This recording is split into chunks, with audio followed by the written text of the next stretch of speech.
ಜೈ ಹಿಂದ್ ಸ್ನೇಹಿತರೆ, ನಾನು ನಿಮ್ಮ ಪ್ರೀತಿಯ ಸುರೇಶ್ ಸರ್ ಮಾಡುವ ನಮಸ್ಕಾರಗಳು. ಎಲ್ಲರಿಗೂ ಶಾರದಾ ವಿದ್ಯಾಲಯ ಮೂಡಲ್ಗಿ ಯೂಟ್ಯೂಬ್ ಚಾನಲ್ಗೆ ಎಲ್ಲರಿಗೂ ಸ್ವಾಗತ. ನಾನು ಹಿಂದಿನ ಕ್ಲಾಸ್ನಲ್ಲಿ ಭಾಗ 5ರವರೆಗೂ ಎಲ್ಲ ಕ್ಲಾಸಸ್ ಮಾಡಿದ್ದೀನಿ. ಯಾರು ನೋಡಿಲ್ಲಲ್ಲ ಆ ಹಿಂದಿನ ಕ್ಲಾಸಸ್ ನೋಡಿ ಬಂದು ಈ ಕ್ಲಾಸಸ್ ಕಂಟಿನ್ಯೂ ಮಾಡ್ರಿ, ನಿಮಗೆ ಅರ್ಥ ಆಗತ್ತ. ದ್ವಿವ್ಯವಸ್ಥೆ ಅಂದ್ರೆ ಏನ, ಡಯಾರ್ಕಿ ಸಿಸ್ಟಮ್ ಅಂದ್ರೆ ಏನ, ಲೋಕಸಭೆ ರಾಜ್ಯಸಭೆ ಯಾವ ರೀತಿ ವರ್ಕ್ ಮಾಡುತ್ತೆ ಅಂತ ಹೇಳಿ ಹಿಂದಿನ ವಿಡಿಯೋದಲ್ಲಿ ನಾನೆಲ್ಲ ಡಿಸ್ಕಷನ್ ಮಾಡಿದ್ದೀನಿ. ಯಾರ್ಯಾರು ನೋಡಿಲ್ಲಲ್ಲ ಹಿಂದಿನ ವಿಡಿಯೋನ ಹೋಗಿ ನೋಡ್ಕೊಂಡು ಬಂದು ಈ ವಿಡಿಯೋನ ಕಂಟಿನ್ಯೂ ಮಾಡಿ. ಓಕೆ, ಸ್ಟಾರ್ಟ್ ಮಾಡೋಣ. ಸಂಸತ್ತು, ನಾನು ಆಲ್ರೆಡಿ ಹೇಳಿದಂಗೆ ಸಂಸತ್ತು ಇದನ್ನ ಏನಂತ ಕರೀತಾರಂದ್ರ ಪಾರ್ಲಿಮೆಂಟು. ಪಾರ್ಲಿಮೆಂಟ್ ವ್ಯವಸ್ಥೆಯನ್ನು ನಾವು ಎಲ್ಲಿಂದ ತಗೊಂಡಿವಂದ್ರ ಬ್ರಿಟನ್ ಸಂವಿಧಾನದಿಂದ ತಗೊಂಡಿವಿ. ಪಾರ್ಲಿಮೆಂಟ್ ವ್ಯವಸ್ಥೆಯನ್ನು ನಾವು ಎಲ್ಲಿಂದ ತಗೊಂಡಿವಂದ್ರ ಬ್ರಿಟನ್ ಸಂವಿಧಾನದಿಂದ ತಗೊಂಡಿವಿ. ಪಾರ್ಲಿಮೆಂಟ್ ಅಂದ್ರೆ ಏನು, ಪಾರ್ಲಿಮೆಂಟ್ ಏನೇನ ಒಳಗೊಂಡಿರುತ್ತೆ, ಯಾರ್ಯಾರನ್ನ ಒಳಗೊಂಡಿರತ್ತ ಅಂತ ಹೇಳಿ ನೋಡೋಣ. ಪಾರ್ಲಿಮೆಂಟ್ ಅಂದ್ರೊಳಗ ಅದು ಯಾವ ವಿಧಿಯಲ್ಲಿ ಉಲ್ಲೇಖ ಐತಂದ್ರ ಆರ್ಟಿಕಲ್ 79 79ನೇ ವಿಧಿಯಲ್ಲಿ ಪಾರ್ಲಿಮೆಂಟ್ ಉಲ್ಲೇಖ ಇದೆ. ಎಷ್ಟೇ ವಿಧಿ? ಸಂಸತ್ತು 79ನೇ ವಿಧಿಯಲ್ಲಿ ಉಲ್ಲೇಖ ಇದೆ. ಸಂಸತ್ತಿನಲ್ಲಿ ಇರುವಂತಹ ಅಂಗಗಳು ಯಾವ್ಯಾವ ಅಂದ್ರ 3 ಅಂಗಗಳು ಬರ್ತಾವ. ಎಷ್ಟು ಅಂಗಗಳು ಕಂಡು ಬರ್ತಾವ? 3 ಅಂಗಗಳು. ಒಂದು ಲೋಕಸಭೆ, ಒಂದು ರಾಜ್ಯಸಭೆ, ಒಂದು ರಾಷ್ಟ್ರಪತಿ. ನಾನು ಆಲ್ರೆಡಿ ಹಿಂದಿನ ಕ್ಲಾಸಲ್ಲಿ ರಾಷ್ಟ್ರಪತಿಯವರ ಬಗ್ಗೆ ಹಾಗೂ ಉಪರಾಷ್ಟ್ರಪತಿಯವರ ಬಗ್ಗೆ ಇನ್ ಡೀಟೇಲ್ ಆಗಿ ಎಕ್ಸ್ಪ್ಲನೇಷನ್ ಮಾಡ್ಕೊಂತ ಹೋಗಿದ್ದೀನಿ. ಯಾರು ನೋಡಿಲ್ಲ ಈ ವಿಡಿಯೋ ನೋಡ್ರಿ, ರಾಷ್ಟ್ರಪತಿಯವರ ಬಗ್ಗೆ ಹಾಗೂ ಉಪರಾಷ್ಟ್ರಪತಿಯವರ ಬಗ್ಗೆ. ಇವತ್ತಿನ ಕ್ಲಾಸ್ನಲ್ಲಿ ನಾವು ಲೋಕಸಭೆ ಹಾಗೂ ರಾಜ್ಯಸಭೆಯ ಬಗ್ಗೆ ಡೀಟೇಲ್ ಆಗಿ ಅಭ್ಯಾಸ ಮಾಡ್ತಾ ಹೋಗೋಣ.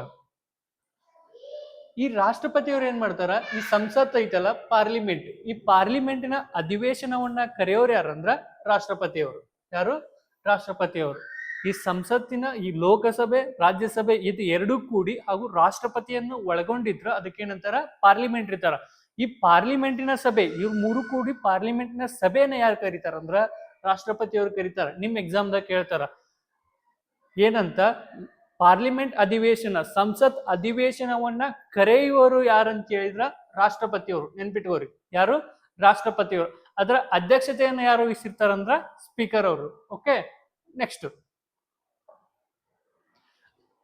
ಲೋಕಸಭೆ ಹಾಗೂ ರಾಜ್ಯಸಭೆ ಅಂತ ಹೇಳಿ ಡಯಾರ್ಕಿ ಸಿಸ್ಟಮ್, ದ್ವಿಸದನ ಪದ್ಧತಿ ನಮ್ಮ ಭಾರತದಲ್ಲಿ ಐತಿ. ಯಾವ್ಯಾವ ದ್ವಿಸದನ ಅಂತ ಕೇಳಿದ್ರ ಒಂದು ಲೋಕಸಭೆ, ಒಂದು ರಾಜ್ಯಸಭೆ. ಲೋಕಸಭೆಗೆ ಇನ್ನೊಂದು ಹೆಸರಿನಿಂದ ಕರೀತಾರೆ. ಏನಂತ ಕರೀತಾರ ಅಂದ್ರ ಕೆಳ ಸದನ, ಕೆಳಗಿನ ಸದನ ಅಂತ ಹೇಳಿ ಲೋಕಸಭೆಯನ್ನು ಕರೆದ್ರ, ರಾಜ್ಯಸಭೆ ಏನಂತ ಕರೀತಾರ ಮೇಲ್ ಸದನ, ಮೇಲ್ಮನೆ ಅಂತ ಹೇಳಿ ಕರೀತಾರ. ಲೋಕಸಭೆಯಲ್ಲಿ ಇರ್ತಕ್ಕಂತಹ ಗರಿಷ್ಠ ಸದಸ್ಯರ ಸಂಖ್ಯೆ ಅಂದ್ರ 552. ಎಕ್ಸಾಮ್ದಾಗ ಕೇಳ್ತಾನ, ಲೋಕಸಭೆಯಲ್ಲಿ ಪ್ರಸ್ತುತ ಲೋಕಸಭೆಯಲ್ಲಿ ಇರ್ತಕ್ಕಂತಹ ಸದಸ್ಯರ ಸಂಖ್ಯೆ ಎಷ್ಟಂದ್ರ 552. ಹಾಗೂ ರಾಜ್ಯಸಭೆಯ ಸದಸ್ಯರ ಸಂಖ್ಯೆ, ಪ್ರಸ್ತುತ ರಾಜ್ಯಸಭೆಯಲ್ಲಿ ಇರುವ ಸದಸ್ಯರ ಸಂಖ್ಯೆ, ಗರಿಷ್ಠ ಸದಸ್ಯರ ಸಂಖ್ಯೆ ಎಷ್ಟಂದ್ರ 250. ನಾನು ಹೇಳಿದ್ದು ಗರಿಷ್ಠ ಸದಸ್ಯರ ಸಂಖ್ಯೆ 552 ದಾಟಿ ಹೋಗುವಂತಿಲ್ಲ, ಅದಕ್ಕೆ ಕಡಿಮೆ ಇರಬಹುದು. ಆದ್ರೆ ಪ್ರಸ್ತುತ ಭಾರತದಲ್ಲಿ ಲೋಕಸಭೆಯ ಪ್ರಸ್ತುತ ಸದಸ್ಯರ ಸಂಖ್ಯೆ ಎಷ್ಟಂದ್ರ 543. ನೆನ್ಪಿಟ್ಕೋರಿ, 543 ಸದಸ್ಯರು ಪ್ರಸ್ತುತ ಲೋಕಸಭೆಯಲ್ಲಿ ಇದಾರ. ಹಾಗೂ ರಾಜ್ಯಸಭೆಯಲ್ಲಿ ಎಷ್ಟು ಜನ ಇದಾರ? 245 ಸದಸ್ಯರು ಇದ್ದಾರೆ. ಇವಾಗ ಲೋಕಸಭೆಯ ಸದಸ್ಯರಾಗ್ಬೇಕಂದ್ರ ಅವರಿಗೆ ಕನಿಷ್ಠ ಎಷ್ಟು ವರ್ಷ ಆಗಿರ್ಬೇಕಂದ್ರ 25 ವರ್ಷ. ಎಷ್ಟು? ಕನಿಷ್ಠ 25 ವರ್ಷಗಳಾಗಿದ್ರೆ ನೀನ್ ಲೋಕಸಭೆಯ ಸದಸ್ಯನೇ ಆಗಲು ಅರ್ಹನಿದ್ದೀರಿ ಅಂತ ಹೇಳಿ ಹೇಳುತ್ತೆ. ನೆಕ್ಸ್ಟ್ ರಾಜ್ಯಸಭೆಯಲ್ಲಿ ಎಷ್ಟು ವಯಸ್ಸಾಗಿದ್ರೆ ರಾಜ್ಯಸಭೆಗೆ ನಾವು ಭಾಗವಹಿಸಬಹುದು ಅಂದ್ರ 30 ವರ್ಷ. ಓಕೆ, ನೆಕ್ಸ್ಟ್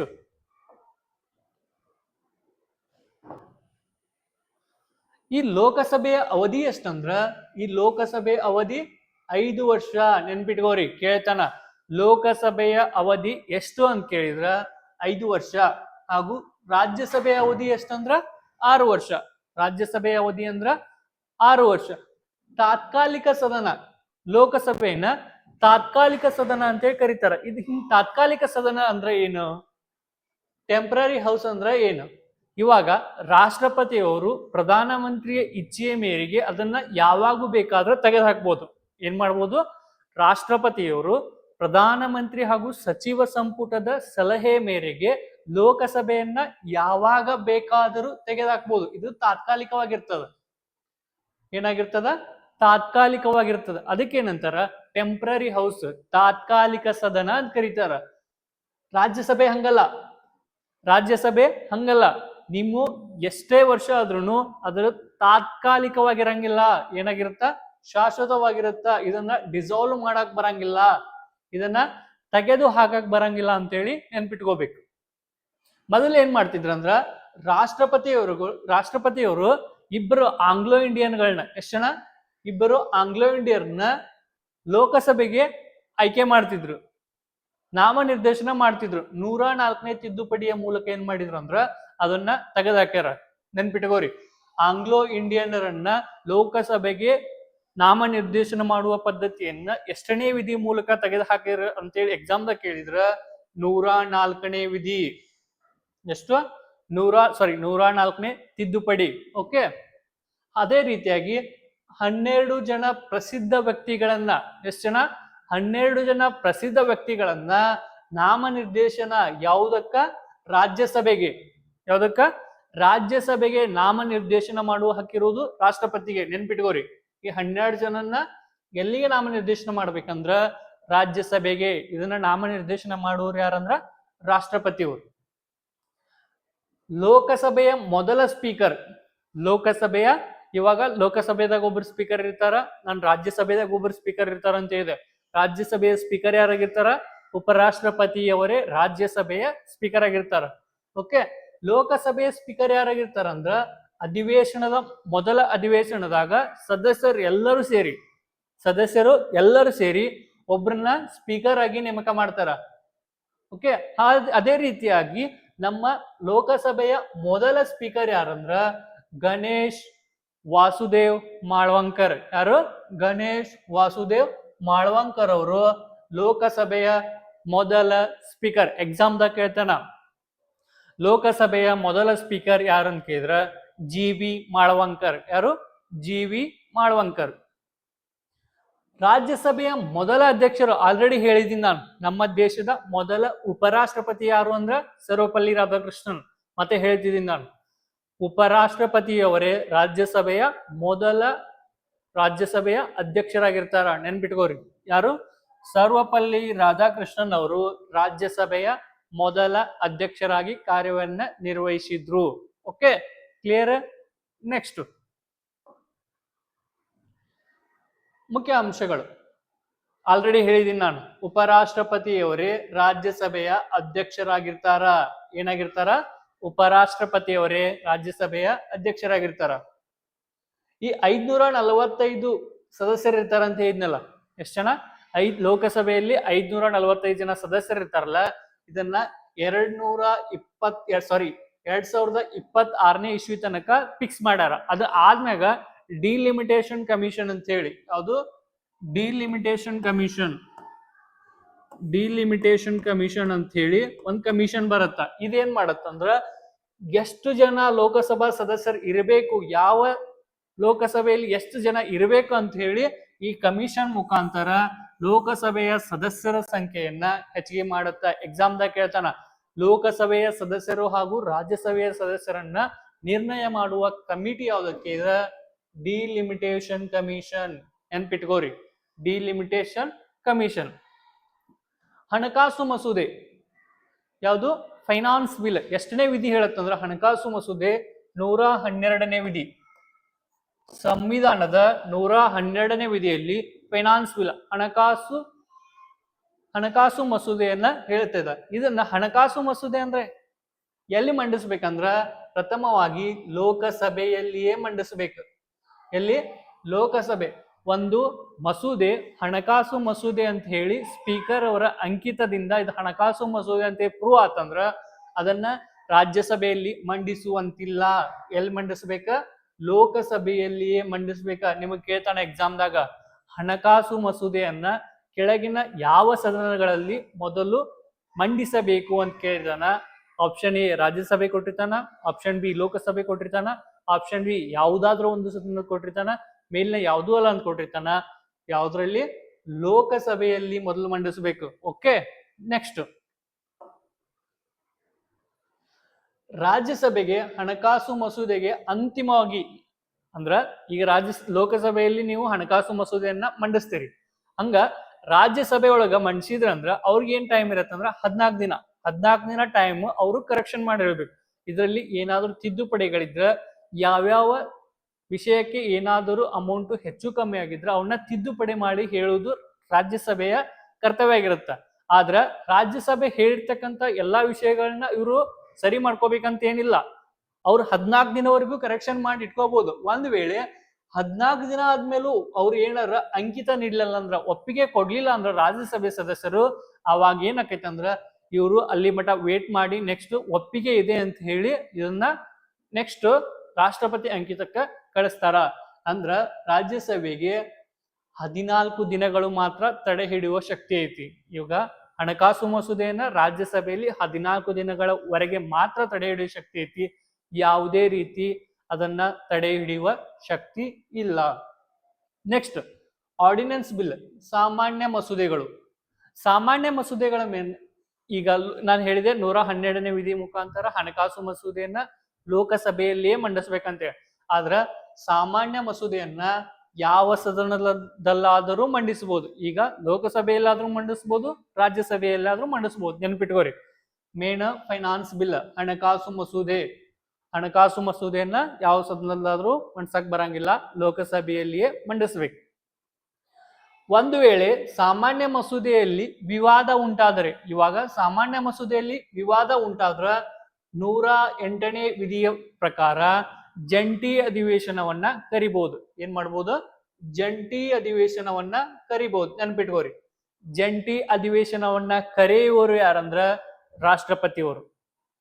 ಜಂಟಿ ಅಧಿವೇಶನದ ಅಧ್ಯಕ್ಷರು ಯಾರಂದ್ರ ಸ್ಪೀಕರ್ ಅವರು. ಇಲ್ಲಿದೆ ನೋಡಿ, ಜಂಟಿ ಅಧಿವೇಶನ ಕರೆಯೋರು ಯಾರಂದ್ರ ರಾಷ್ಟ್ರಪತಿ. ಜಂಟಿ ಅಧಿವೇಶನದ ಅಧ್ಯಕ್ಷತೆ ವಹಿಸೋರು ಯಾರಂದ್ರ ಸ್ಪೀಕರ್.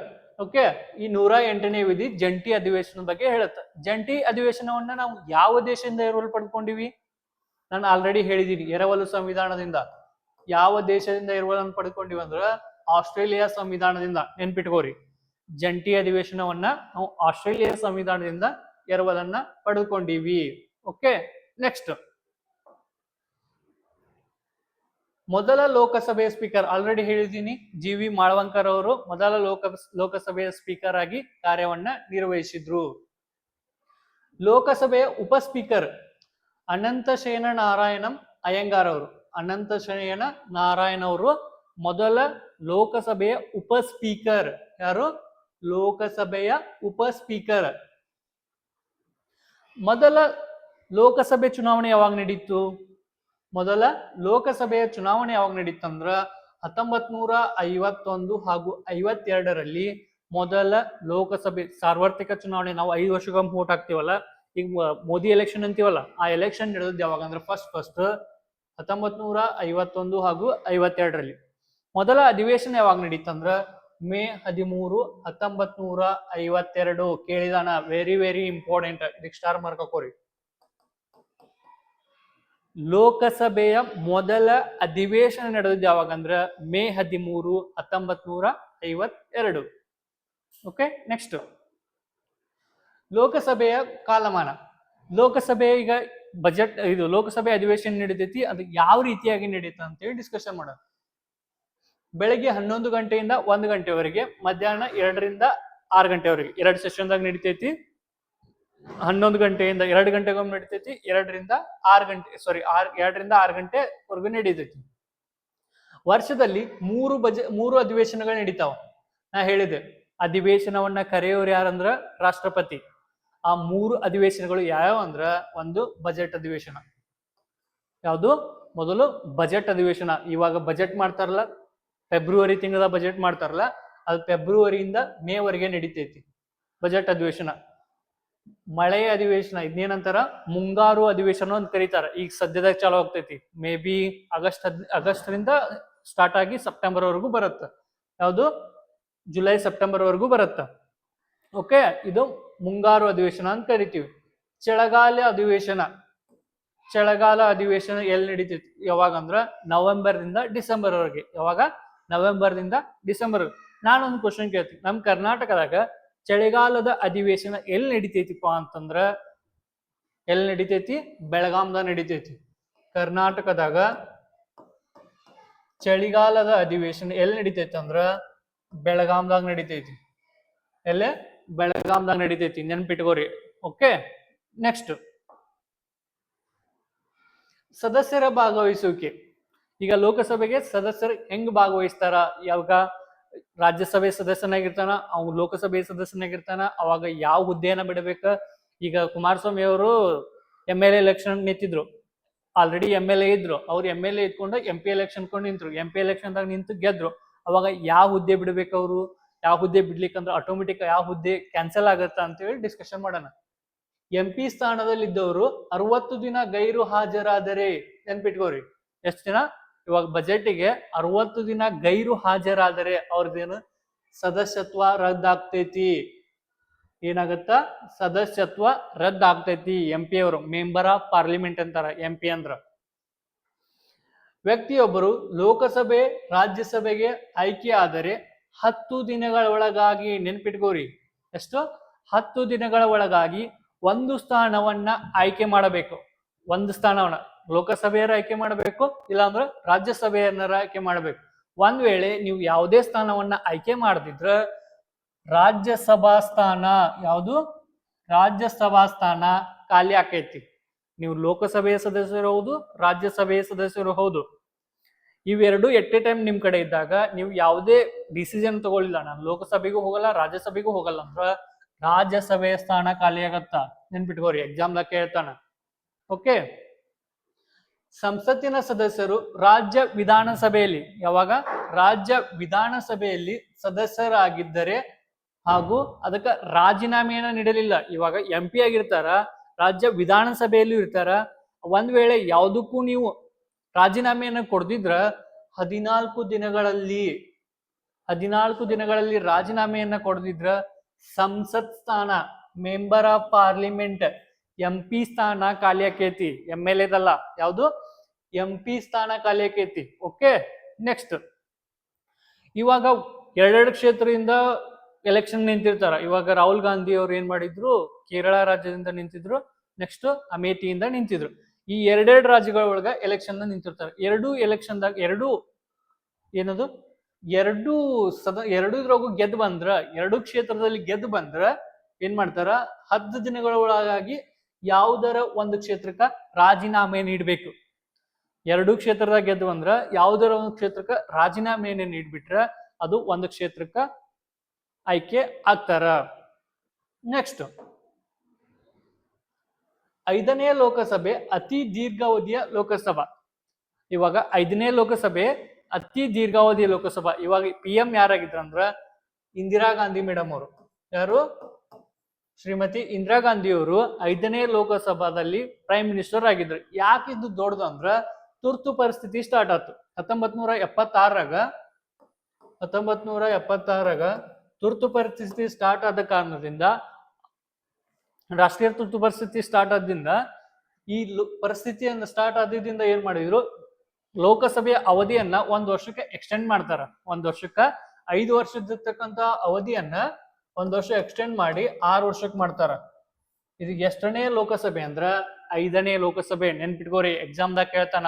ಅವಧಿಗಿಂತ 1 ವರ್ಷ ಹೆಚ್ಚಿಗೆ ನಡೆದಿದ್ದು 5 ವರ್ಷ ಲೋಕಸಭೆ ಅವಧಿ, ಅದಕ್ಕಿಂತ 1 ವರ್ಷ ಹೆಚ್ಚಿಗೆ ನಡೆದಿದ್ದು ಯಾವ್ದಂದ್ರ 5ನೇ ಲೋಕಸಭೆ. ನೆನ್ಪಿಟ್ಕೋರಿ.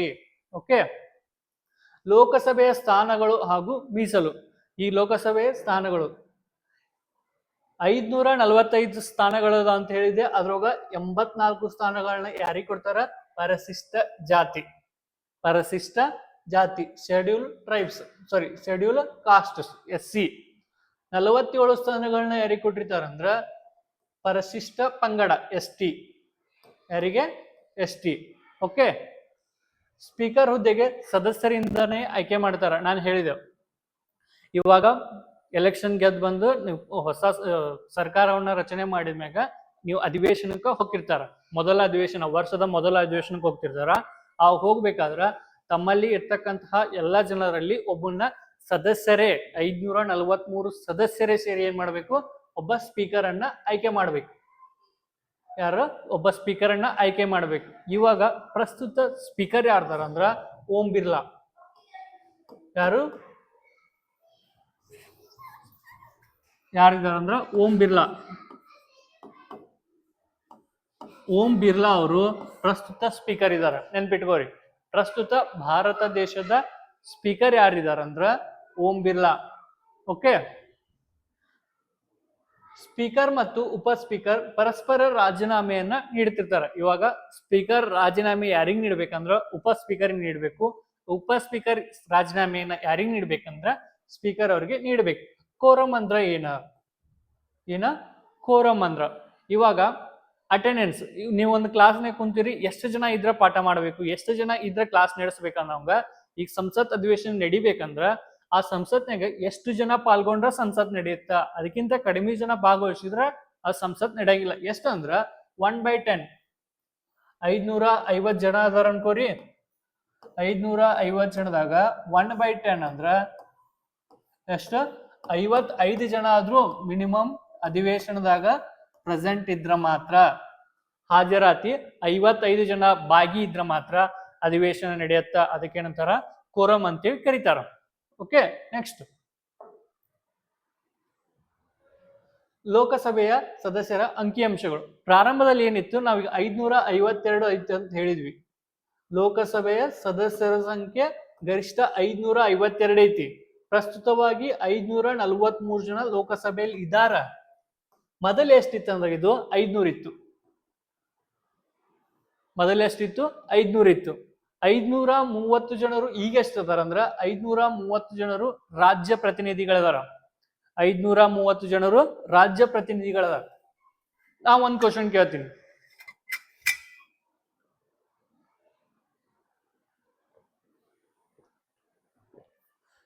ಪ್ರಸ್ತುತ ಕರ್ನಾಟಕದಿಂದ ಎಷ್ಟು ಲೋಕಸಭಾ ಮೆಂಬರ್ ಇದಾರ, ಸಾರಿ ಎಷ್ಟು MP ಇದಾರ? ನಮ್ಮ ಕರ್ನಾಟಕದಿಂದ ಎಷ್ಟು ಜನ MP-ಗಳು ಅದಾರ? ಎಷ್ಟು ಜನ ಅದಾರ? 28 MP-ಗಳು. ನಮ್ಮ ಕರ್ನಾಟಕದಿಂದ 28 ಜನ MP-ಗಳು ಅದಾರ. ಓಕೆ. ಅದೇ ರೀತಿಯಾಗಿ 530 ಜನರು ರಾಜ್ಯ ಪ್ರತಿನಿಧಿಗಳು. ನಮ್ಮ ಕರ್ನಾಟಕ ಪ್ರತಿನಿಧಿ ಮಾಡೋರು ಎಷ್ಟು? 28 ಜನ. 530 ಜನರು ಬೇರೆ ಬೇರೆ ರಾಜ್ಯಗಳ ಪ್ರತಿನಿಧಿಗಳಾಗಿದ್ದಾರ. 13 ಜನ ಕೇಂದ್ರಾಡಳಿತ ಪ್ರದೇಶದ ಪ್ರತಿನಿಧಿಗಳು. ಎಷ್ಟು ಜನ? 13 ಜನ ಕೇಂದ್ರಾಡಳಿತ ಪ್ರದೇಶದ ಪ್ರತಿನಿಧಿಗಳದಾರ. ಆಲ್ರೆಡಿ ಹೇಳಿದೀನಿ ನಾನು, ಆಂಗ್ಲೋ ಇಂಡಿಯನ್ನರ ಮಂಜೂರಾತಿಯನ್ನ 104ನೇ ತಿದ್ದುಪಡಿ ಮೂಲಕ ರದ್ದುಗೊಳಿಸಲಾಗಿದೆ. ಇಬ್ಬರನ್ನ ಏನ್ ಮಾಡ್ತಿದ್ರು, ಲೋಕಸಭೆಗೆ ಇಬ್ಬರನ್ನ ಆಂಗ್ಲೋ ಇಂಡಿಯನ್ನರ್ನ ರಾಷ್ಟ್ರಾಧ್ಯಕ್ಷರು ನೇಮಕ ಮಾಡ್ತಿದ್ರು. ಆದ್ರ 104ನೇ ತಿದ್ದುಪಡಿಯ ಮೂಲಕ ರದ್ದು ಮಾಡಲಾಗಿದೆ. 1989ರಲ್ಲಿ ಕೇಳ್ತಾನ ಎಕ್ಸಾಮ್ದಾಗ, ಗ್ಯಾರಂಟಿ ಕೇಳ್ತಾನ. ಏನಂದ್ರ ವೋಟಿಂಗ್ ವಯಸ್ಸು 21 ಇತ್ತು, ಅದನ್ನ 18ಕ್ಕೆ ಇಳಿಸ್ತಾರ. ಎಷ್ಟನೇ ತಿದ್ದುಪಡಿ ಮೂಲಕ ಇಳಿಸ್ತಾರ ಅಂತ ಕೇಳಿದ್ರ 61ನೇ ತಿದ್ದುಪಡಿ ಮೂಲಕ 1989ರಲ್ಲಿ ಮತದಾನದ ವಯಸ್ಸನ್ನ 21ರಿಂದ 18ಕ್ಕೆ ಇಳಿಸ್ತಾರ. ಈಗ ನಾವೆಲ್ಲರೂ ವೋಟಿಂಗ್ ಎಷ್ಟನೇ ವಯಸ್ಸಿಗೆ ಆಗ್ತೀವಿ ಅಂದ್ರ 18 ವಯಸ್ಸಿಗೆ ಆಗ್ತೀವಿ. ಆದ್ರ ಇದಕ್ಕಿಂತ ಮೊದಲು 1989ಕ್ಕಿಂತ ಮೊದಲು ಏನ್ ಮಾಡ್ತಿದ್ರ ಅಂದ್ರ ನಿಮಗೆ 21 ವಯಸ್ಸು ಆಗಿದ್ರೆ ಮಾತ್ರ ವೋಟ್ ಹಾಕಕ ನೀವು ಎಲಿಜಿಬಲ್ ಇದ್ರಿ ಅಂತ ಹೇಳಿ ಹೇಳ್ತದ. ನೆಕ್ಸ್ಟ್,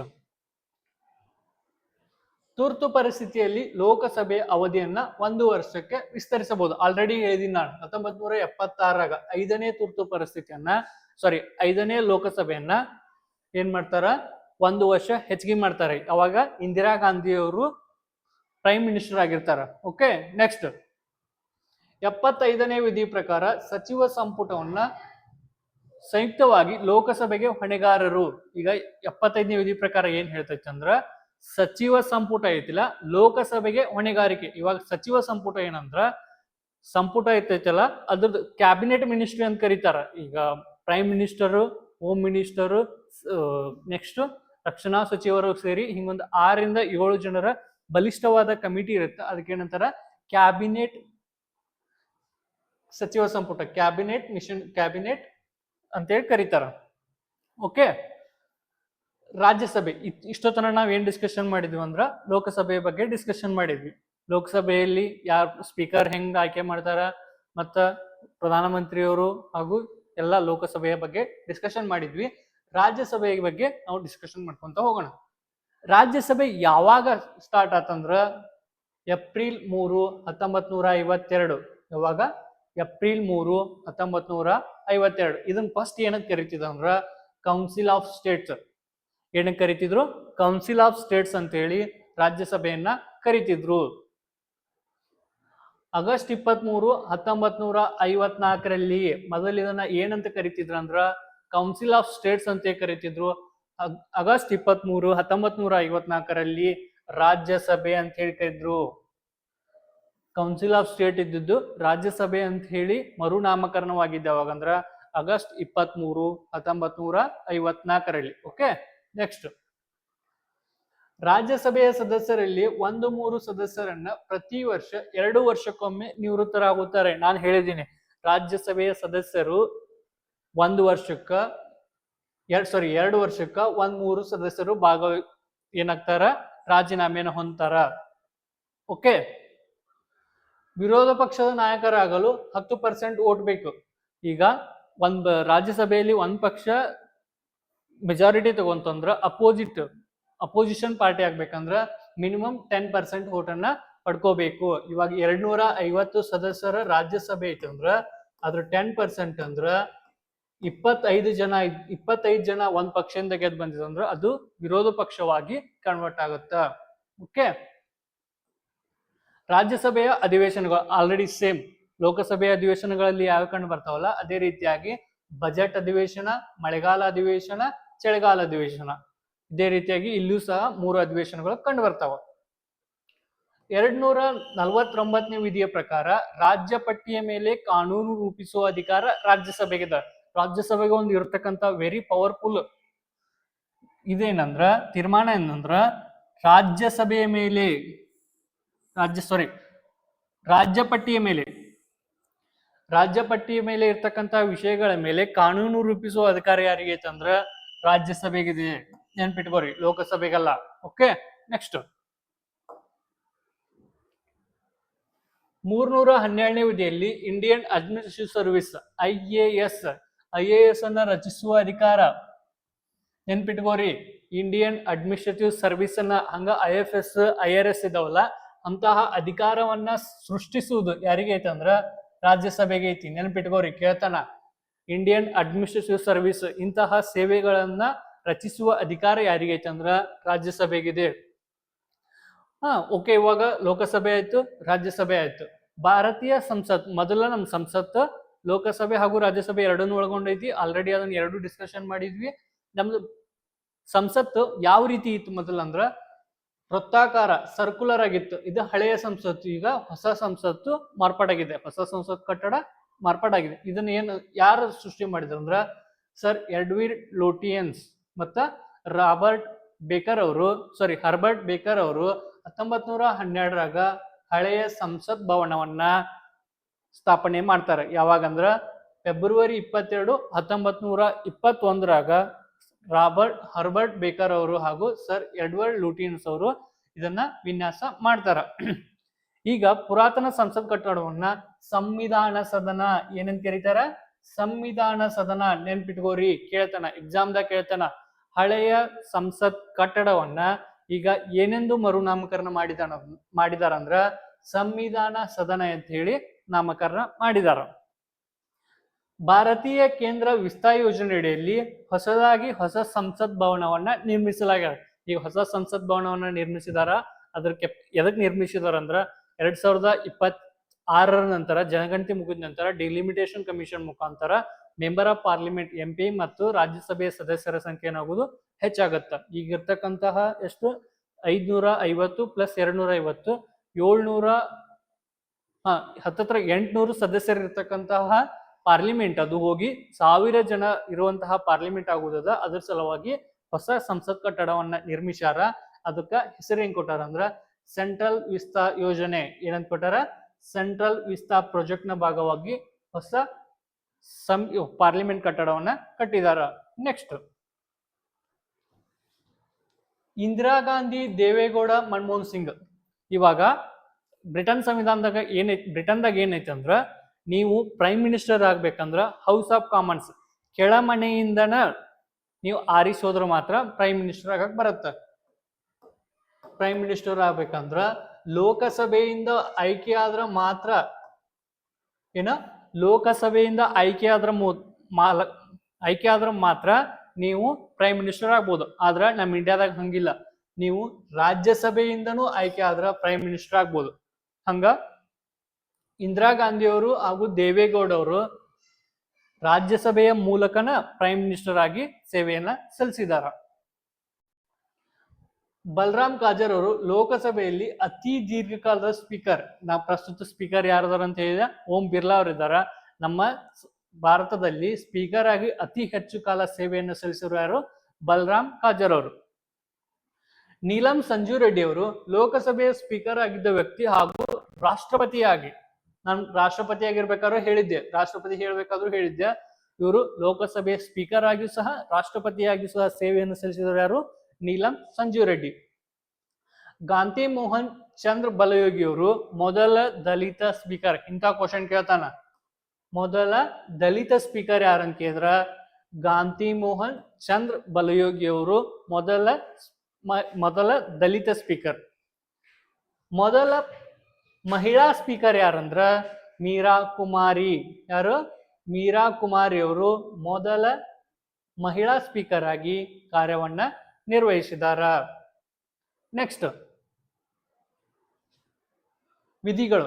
52ನೇ ವಿಧಿ ರಾಷ್ಟ್ರಪತಿಗೆ ಸಂಬಂಧಿಸೈತಿ. 53 ರಾಷ್ಟ್ರಪತಿಯ ನಿರ್ವಹಣಾ ಅಧಿಕಾರಗಳು. 54 ಆಯ್ಕೆ ವಿಧಾನ ಹಾಗೂ ಚುನಾವಣಾ ವಿಧಾನ. ನೀನ್ ರಾಷ್ಟ್ರಪತಿ ಹೇಳ್ಬೇಕಾದ್ರೆ ಎಲ್ಲ ಹೇಳಿದೀನಿ ನಾನು, ಒಂದ್ ಸ್ವಲ್ಪ ಪಾಸ್ ಮಾಡ್ಕೊಂಡ ನೋಡ್ಕೋರಿ. ಓಕೆ, ನೆಕ್ಸ್ಟ್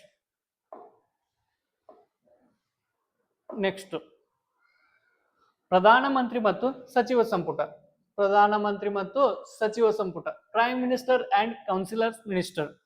ಪ್ರಧಾನಮಂತ್ರಿ ಅಂದ್ರ ಈಗ ನಮ್ಮ ಸೌರಮಂಡಲದಾಗ ನಕ್ಷತ್ರ ಇದಾವಲ್ಲ, ನಕ್ಷತ್ರ ಇದ್ರುನು ನಮ್ಮ ಪ್ರಧಾನಮಂತ್ರಿನ ಚಂದ್ರ ಅಂತ ಕರೀತಾರೆ. ಯಾಕಂದ್ರ ಅಷ್ಟು ನಕ್ಷತ್ರಗಳಿದ್ರು ಚಂದ್ರ ನಮಗ ಎದ್ ಕಾಣ್ತಾನ. ಈ ನಮ್ಮ ಸಂವಿಧಾನ ಸಿಸ್ಟಮ್ದಾಗ, ನಮ್ಮ ಪಾರ್ಲಿಮೆಂಟರಿ ಸಿಸ್ಟಮ್ದಾಗ ಇಷ್ಟೆಲ್ಲಾ ಜನರಿದ್ರು ಪ್ರಧಾನಮಂತ್ರಿಯ ಮೇನ್ ನೈಜ ಕಾರ್ಯಾಂಗದ ಅಧಿಕಾರ ಇರೋದು ಯಾರ ಕಡೆ?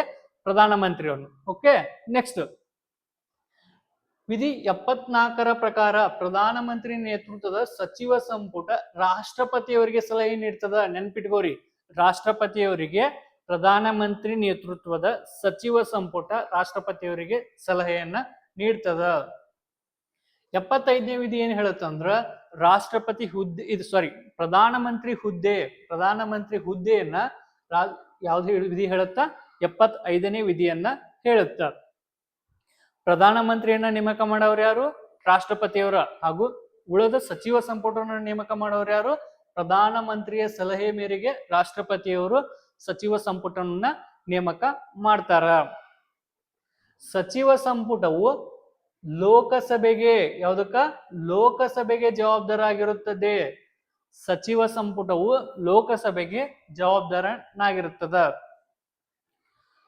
ಪ್ರಧಾನಮಂತ್ರಿಯ ಪ್ರಮಾಣ ವಚನವನ್ನ ಬೋಧಿಸೋರು ಯಾರಂದ್ರ ರಾಷ್ಟ್ರಪತಿ. ಯಾರು? ರಾಷ್ಟ್ರಪತಿಯವರು ಪ್ರಧಾನಮಂತ್ರಿಯ ಪ್ರಮಾಣ ವಚನವನ್ನ ಬೋಧಿಸ್ತಾರ. Okay, next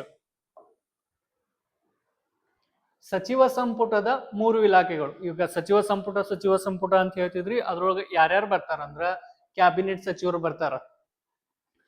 real executive of the parliament. Real executive ಅಂದ್ರ ಏನೇನು ಡಿಸಿಷನ್ ಮಾಡ್ಬೇಕಾಗಿತ್ತಂದ್ರ, ಏನಾದರೂ ಡಿಸಿಷನ್ ಅನ್ನ ತಗೋಬೇಕಾಗಿತ್ತಂದ್ರ ಮೇನ್ ಕ್ಯಾಬಿನೆಟ್ ಸಚಿವರು ತಗೋತಾರ. ರಾಜ್ಯ ಸಚಿವರು ಇವ್ರ ಕೆಳಭಾಗದಾಗ ಇರ್ತಾರ, ಉಪ ಸಚಿವರು ಇವ್ರ ಕೆಳಭಾಗದಾಗ ಇರ್ತಾರ. ಈ ರೀತಿಯಾಗಿ 3 ಸಂಪುಟದ ಇಲಾಖೆಗಳು ಕಂಡುಬರ್ತಾವ. ಪ್ರಧಾನಮಂತ್ರಿ ಲೋಕಸಭೆಯ ನಾಯಕರಾಗಿರ್ತಾರ. ಕ್ವಶನ್ ಕೇಳ್ತಾನ, ಲೋಕಸಭೆಯ ನಾಯಕನ ಯಾರು ಅಂತ ಹೇಳಿ. ಲೋಕಸಭೆಯ ನಾಯಕ ಯಾರು? ಪ್ರಧಾನಮಂತ್ರಿ ಅವರು. ಓಕೆ, ನೆಕ್ಸ್ಟ್ ಈಗ ಸಚಿವ ಸಂಪುಟ ಅದ. ಈಗ ಪ್ರಧಾನಮಂತ್ರಿ ನೇತೃತ್ವದ ಸಚಿವ ಸಂಪುಟ ಅದ. ಈ ಸಚಿವ ಸಂಪುಟ ಪ್ರಧಾನಮಂತ್ರಿಯ ಇಚ್ಛೆಯ ಮೇರೆಗೆ ಕಾರ್ಯವನ್ನ ನಿರ್ವಹಿಸದಿದ್ದಾಗ ರಾಷ್ಟ್ರಪತಿಯವರು ಪ್ರಧಾನಮಂತ್ರಿಯ ಸಲಹೆ ಮೇರೆಗೆ ಏನ್ ಮಾಡ್ಬೋದು, ಸಚಿವ ಸಂಪುಟವನ್ನ ಲೋಕಸಭೆಯನ್ನ ವಿಸರ್ಜನೆ ಮಾಡಬಹುದು. ರಾಷ್ಟ್ರಪತಿಯವರು ಪ್ರಧಾನಮಂತ್ರಿಯವರ ಸಲಹೆ ಮೇರೆಗೆ ಲೋಕಸಭೆಯನ್ನ ವಿಸರ್ಜನೆ ಮಾಡಬಹುದು. ನಾ ಹೇಳಿದೀನಿ ಮೊದ್ಲೇ, ಲೋಕಸಭೆ ಹೇಳ್ಬೇಕಾದ್ರ ಇದು ತಾತ್ಕಾಲಿಕ ಸದನ, ಕಾಯಂ ಸದನವಲ್ಲ. ಯಾಕಂದ್ರ ಲೋಕಸಭೆಯನ್ನ ರಾಷ್ಟ್ರಪತಿಯವರು ವಿಸರ್ಜನೆ ಮಾಡಬಹುದು, ಅದಕ್ಕಾಗಿ ಇದು ಒಂದು ತಾತ್ಕಾಲಿಕ ಸದನ. ನೆಕ್ಸ್ಟ್, ಪ್ರಧಾನಮಂತ್ರಿಯ ಪ್ರಮುಖ ಪಾತ್ರಗಳು. ಫಸ್ಟ್ ಯಾವುದು? ನೀತಿ ಆಯೋಗದ ಅಧ್ಯಕ್ಷರಾಗಿರ್ತಾರ. ನೆನ್ಪಿಟ್ಕೋರಿ, ನಾನು ಮುಂದೆ ನೀತಿ ಆಯೋಗದ ಬಗ್ಗೆ ಪೂರ್ತಿ ಡೀಟೇಲ್ ಆಗಿ ಸ್ಟಡಿ ಮಾಡ್ತೀನಿ. ಓಕೆ, ನೀತಿ ಆಯೋಗದ ಯಾರಾಗಿರ್ತಾರ ಅಂದ್ರ ಪ್ರಧಾನಮಂತ್ರಿಯವರು ಆಗಿರ್ತಾರ.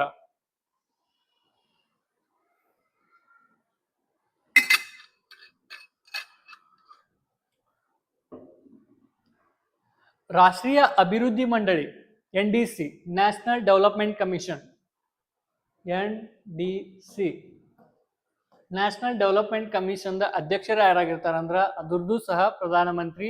ರಾಷ್ಟ್ರೀಯ ಏಕತಾ ಮಂಡಳಿ ಅಧ್ಯಕ್ಷರು ಸಹ ಪ್ರಧಾನಮಂತ್ರಿಗಳಾಗಿರ್ತಾರ.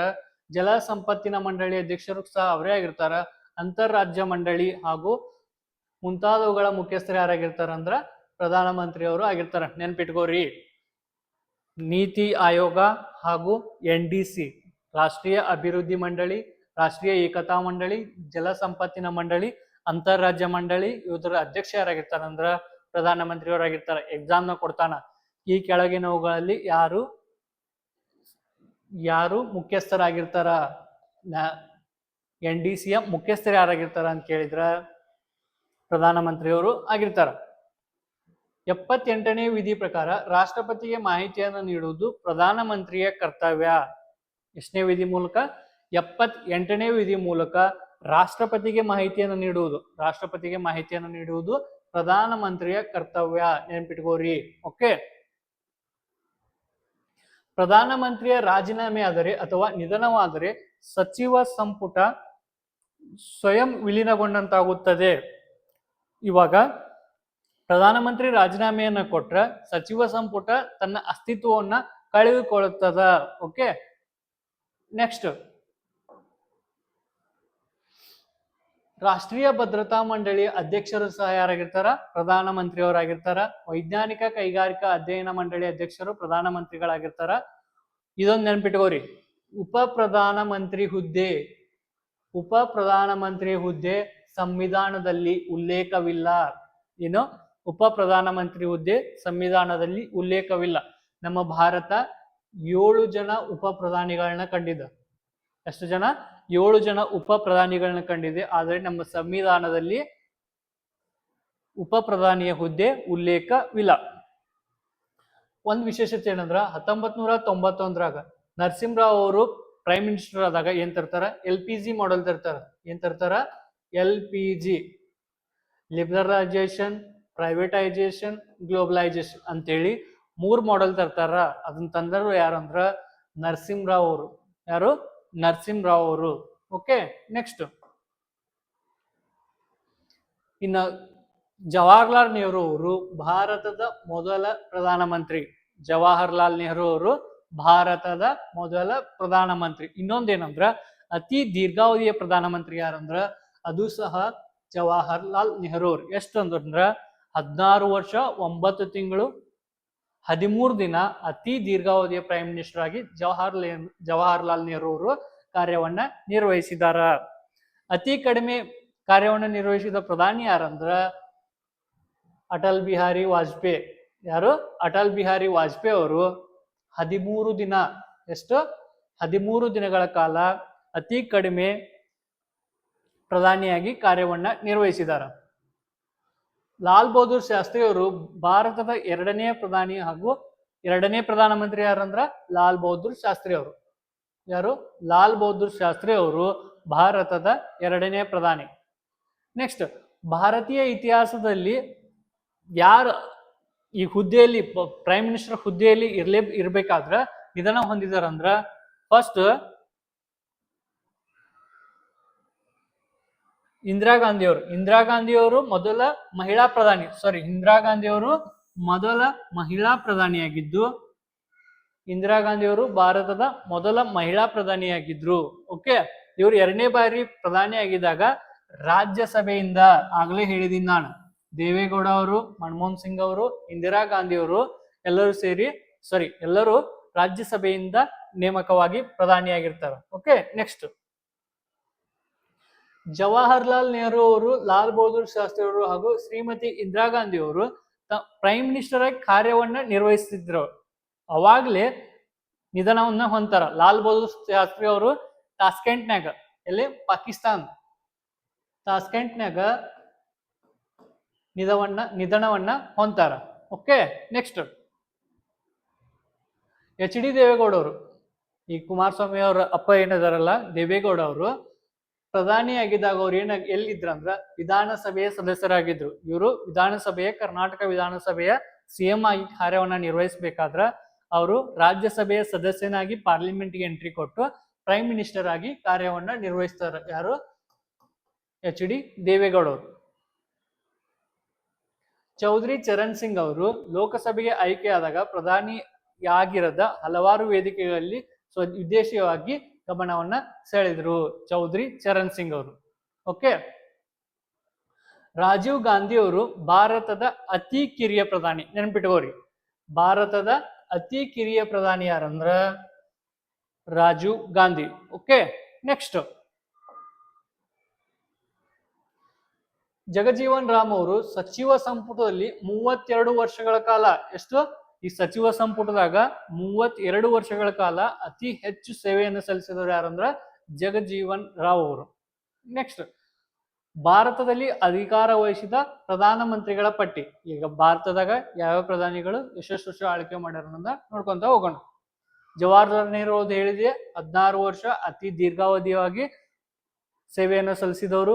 ಗುಜರಿಲಾಲ್ ನಂದಾ ಅವರು ತಾತ್ಕಾಲಿಕವಾಗಿ, ಇವರು ಜವಾಹರ್ಲಾಲ್ ನೆಹರು ಸಾವನ್ನಪ್ಪಿದಾಗ ಇವರು ತಾತ್ಕಾಲಿಕವಾಗಿ ಹೊಂದಿರ್ತಾರ.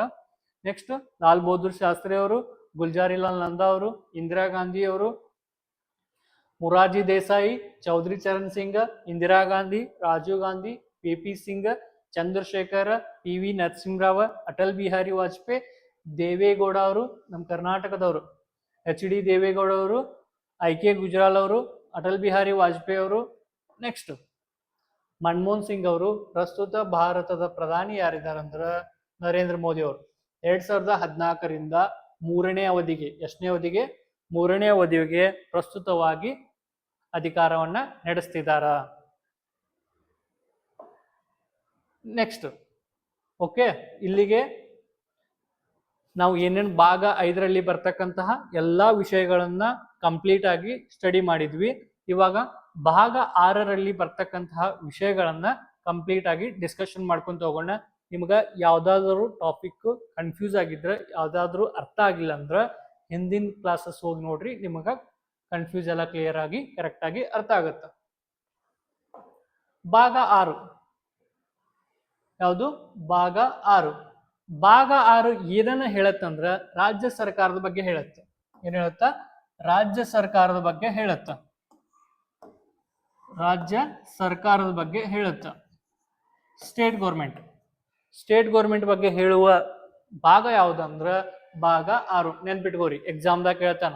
ಭಾಗ 6 ಯಾವುದರ ಬಗ್ಗೆ ಹೇಳ್ತಿತ್ತಂದ್ರ ರಾಜ್ಯ ಸರ್ಕಾರದ ಬಗ್ಗೆ. ನೆಕ್ಸ್ಟ್ ರಾಜ್ಯ ಸರ್ಕಾರದಾಗ ಪ್ರಥಮ ಪ್ರಜೆ ಯಾರಂದ್ರ, ಈಗ ರಾಜ್ಯ ಸರ್ಕಾರದ ಹೆಡ್ ಯಾರಂದ್ರ ರಾಜ್ಯಪಾಲರು. ರಾಜ್ಯ ಸರ್ಕಾರದ ಪ್ರಥಮ ಪ್ರಜೆ ಯಾರಂದ್ರ ರಾಜ್ಯಪಾಲರು. 153ನೇ ವಿಧಿ ರಾಜ್ಯಪಾಲರ ಹುದ್ದೆಯನ್ನ ಐತಿ, ಅದೇ ಅಂತ ಹೇಳಿ ಯಾವ ವಿಧಿ ಹೇಳತ್ತಂದ್ರ 153ನೇ ವಿಧಿ ಹೇಳತ್ತ. ಆಲ್ರೆಡಿ ಹೇಳಿದಿನ ಭಾಗ 6ರಲ್ಲಿ ರಾಜ್ಯಾಡಳಿತ ವ್ಯವಸ್ಥೆಯನ್ನ, ರಾಜ್ಯ ಸರ್ಕಾರದ ಬಗ್ಗೆಯನ್ನ ವಿವರಿಸ್ತದ. ರಾಜ್ಯ ಆಡಳಿತಾಧಿಕಾರಿಗಳು ಅಥವಾ ರಾಜ್ಯಾಧಿಕಾರಿಗಳು ಆಡಳಿತವನ್ನು ನಡೆಸ್ತಾರ. ಇದರ ಮುಖ್ಯಸ್ಥರು ಯಾರು? ಮುಖ್ಯಸ್ಥರು ರಾಜ್ಯಪಾಲರು. ರಾಜ್ಯದ ಮುಖ್ಯಸ್ಥರು ಯಾರಂದ್ರ ಮುಖ್ಯಮಂತ್ರಿ ಅಲ್ಲ. ಯಾರಿರ್ತಾರಂದ್ರ ರಾಜ್ಯಪಾಲರು ರಾಜ್ಯದ ಮುಖ್ಯಸ್ಥರಿರ್ತಾರ. ಪ್ರತಿ ರಾಜ್ಯಕ್ಕೆ ಒಬ್ರು ರಾಜ್ಯಪಾಲರು ಇರ್ತಾರ. ಹಂಗಂತೇಳಿ ಎರಡು ರಾಜ್ಯಕ್ಕೆ ಸೇರಿ ಒಬ್ರೇ ರಾಜ್ಯಪಾಲ ಇರಂಗಿಲ್ಲತ್ತಲ್ಲ, ಅದು ಇರ್ತಾರ. ಎರಡು ರಾಜ್ಯಕ್ಕೆ ಸೇರಿ ಒಬ್ರೇ ರಾಜ್ಯಪಾಲರು ಇರ್ಬೋದು. 2004ರಲ್ಲಿ TN ಚತುರ್ವೇದಿ ಅವರು ಏನ್ ಮಾಡಿದ್ರು, ಕರ್ನಾಟಕದ ರಾಜ್ಯಪಾಲರಾಗಿ ಸೇವೆಯನ್ನು ಸಲ್ಲಿಸಿದ್ರು, ಕೇರಳ ರಾಜ್ಯದ ರಾಜ್ಯಪಾಲರಾಗಿಯೂ ಸಹ ಸೇವೆಯನ್ನ ಸಲ್ಲಿಸಿದ್ರು, ನೆನ್ಪಿಟ್ಕೋರಿ. ಓಕೆ. ಆದರೆ ಕೆಲವೊಮ್ಮೆ ಎರಡು ಅಥವಾ ಎರಡಕ್ಕಿಂತ ಹೆಚ್ಚಿನ ರಾಜ್ಯಗಳಿಗೆ ಒಬ್ಬರನ್ನೇ ರಾಜ್ಯಪಾಲರನ್ನಾಗಿ ಮಾಡಬಹುದು. ಆಲ್ರೆಡಿ ಹೇಳಿದ್ದೀನಿ ನಾನು. ಕರ್ನಾಟಕ ಹಾಗೂ ಕೇರಳ ರಾಜ್ಯಕ್ಕೆ 2004ರಲ್ಲಿ TN ಚತುರ್ವೇದಿ ಅವರು ರಾಜ್ಯಪಾಲರಾಗಿ ಸೇವೆಯನ್ನ ಸಲ್ಲಿಸಿದ್ರು. ರಾಜ್ಯಪಾಲರೇನಾಯ್ತು, ಅವರ ಅರ್ಹತೆಗಳೇನು? ರಾಜ್ಯಪಾಲರಾಗಕ್ಕ ಸ್ವಲ್ಪ ಅರ್ಹತೆಗಳು ಅದಾವ, ಅವು ಏನಂತ ನೋಡ್ಕೊಂತ ಹೋಗೋಣ. ಭಾರತೀಯ ನಾಗರಿಕನಾಗಿರಬೇಕು, 35 ವರ್ಷ ಹೊಂದಿರಬೇಕು, ಯಾವುದೇ ಲಾಭದಾಯಕ ಹುದ್ದೆಯಲ್ಲಿ ಇರಬಾರ್ದು, ವಿಧಾನಸಭೆಗೆ ಆಯ್ಕೆಯಾಗುವ ಅರ್ಹತೆಗಳನ್ನ ಹೊಂದಿದ್ರ ಮಾತ್ರ ರಾಜ್ಯಪಾಲನಾಗಲು ಅವಕಾಶ ಇರುತ್ತ. ಓಕೆ. ನೆಕ್ಸ್ಟ್ 155ನೇ ವಿಧಿ ಪ್ರಕಾರ 155ನೇ ವಿಧಿ ಪ್ರಕಾರ ರಾಜ್ಯಪಾಲರನ್ನ ರಾಷ್ಟ್ರಪತಿಯವರು ನೇಮಿಸ್ತಾರ. ನೆನ್ಪಿಟ್ಕೋರಿ, ಎಕ್ಸಾಮ್ದಾಗ ಕೇಳ್ತಾನ. ಏನಂತಂದ್ರ ರಾಜ್ಯಪಾಲರನ್ನ ಯಾರು ನೇಮಿಸ್ತಾರಂದ್ರ, ರಾಷ್ಟ್ರಪತಿಯವರು ನೇಮಿಸ್ತಾರ. ಅಧಿಕಾರ ಅವಧಿ ಎಷ್ಟಂದ್ರ 5 ವರ್ಷ. ರಾಜ್ಯಪಾಲರ ಅಧಿಕಾರ ಅವಧಿ ಎಷ್ಟಂದ್ರ 5 ವರ್ಷ. ನೆಕ್ಸ್ಟ್, ಇವರಿಗೆ ಪ್ರಮಾಣ ವಚನವನ್ನ ಬೋಧಿಸೋರು ಯಾರು? Very very important.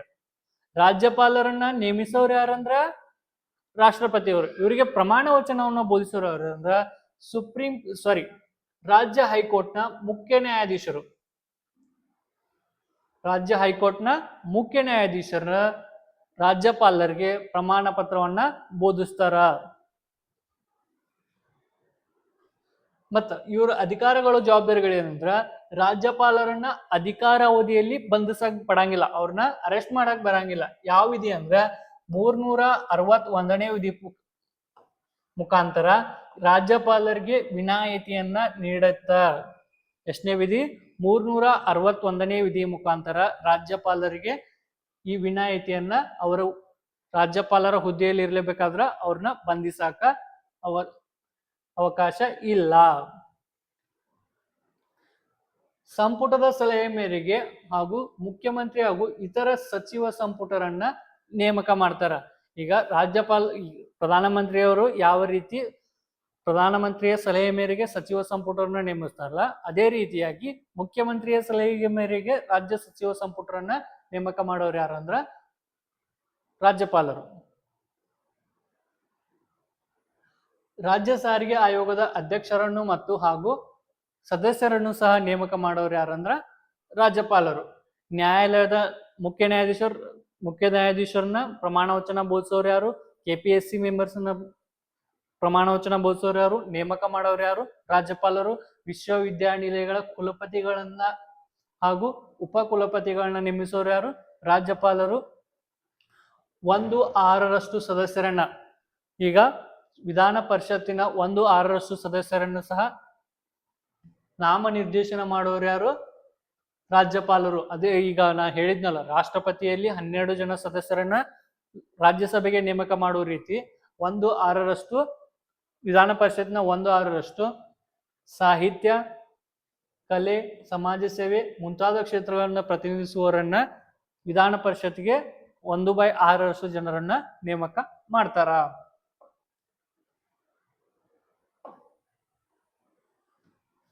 ನೂರ 64ನೇ ವಿಧಿ ಪ್ರಕಾರ ರಾಜ್ಯಪಾಲರು ಶಾಸನ ಸಭೆಯ ಅಂಗವಾಗಿರ್ತಾರ. ನೆನ್ಪಿಟ್ಕೋರಿ, ಶಾಸನ ಸಭೆಯ ಅಂಗ ಯಾರಾಗಿರ್ತಾರ ಅಂದ್ರ ರಾಜ್ಯಪಾಲರು. ಓಕೆ.